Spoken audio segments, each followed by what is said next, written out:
Have you ever done anything reckless? I was running along a passenger train looking for car number 0. The numbering was often chaotic. Car number 0 could be at the end of the train or show up somewhere in the middle. Inconceivable. I was 11. My granny from Kazakhstan brought us a rescue package, and we must get it off the train before it leaves. Do you know what a jar of pickles means to you when you get nothing to eat but margarine and flour? My granny was on that train with more than pickles. She brought us potatoes, meat, butter, sugar, carrots, And, a huge pile of pancakes. and sauerkraut. My mom and I lived in Siberia, in a town where the train only stops for 2 minutes. But because it is usually late, it often doesn't really stop. Perhaps if you could just stop the train. Stopping the train is not simple, mademoiselle. It would slow down, crawl, and then pick up the speed and leave. The train is getting close. How's this gonna work? My mom and I split up. She went to one end of the train and I went to the other, so we could find Granny faster. If we couldn't find her, my granny, with all that food, would end up in a different city. It was 5 in the morning and it was dark. It was -22 degrees Fahrenheit with so much fog I couldn't see my mom. And today the train came to the wrong platform. Train cars were passing by me with no sign of Granny. The windows were frozen solid. I couldn't see a thing. I began yelling, "Babushka, я здесь!" And then the train stopped, but no doors were opened. My heart just dropped.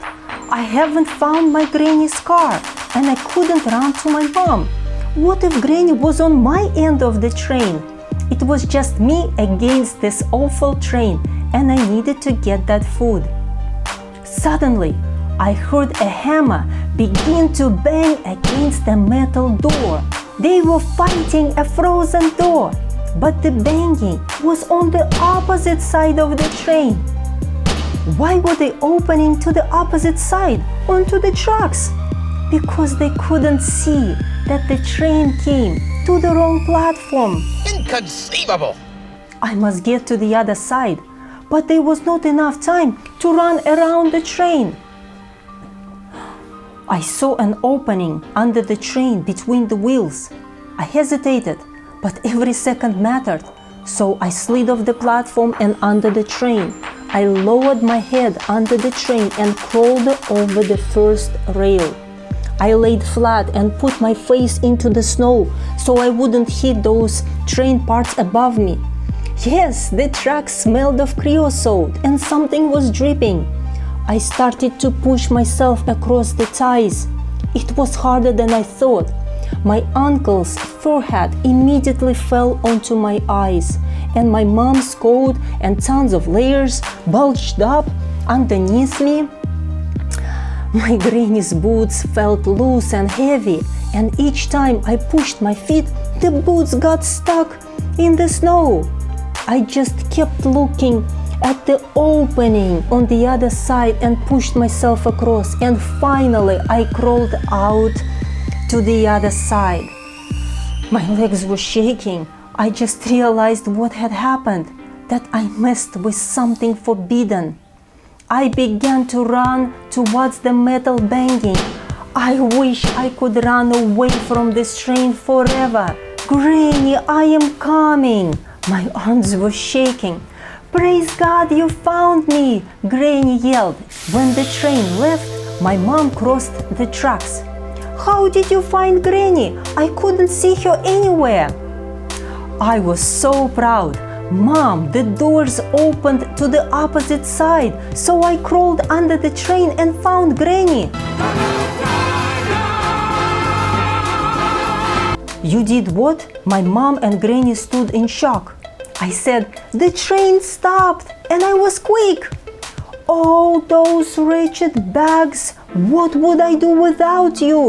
Wow, you really messed it up. I couldn't understand why they got so upset at me. Everything was okay, and I helped my granny. We loaded the heavy sacks and jars onto a sled, picked up the rest by hand, and began to drag it all to the dormitory. I thought about my classmates. They didn't need to do anything like that. I looked at my mom, but I wasn't upset at her that she was so stern with me. She worked nights and days at the hospital, and there was not enough money. My mom and granny were rightfully upset at me.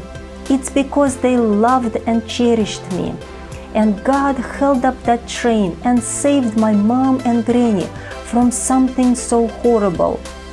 I think similar situations have happened in your life too, when God was merciful to you and kept you safe, and you could share your own stories. I hope you enjoyed this video, and if you did, please give me a thumbs up. It will mean the world to me. Thank you so much for watching. I will see you in my next video.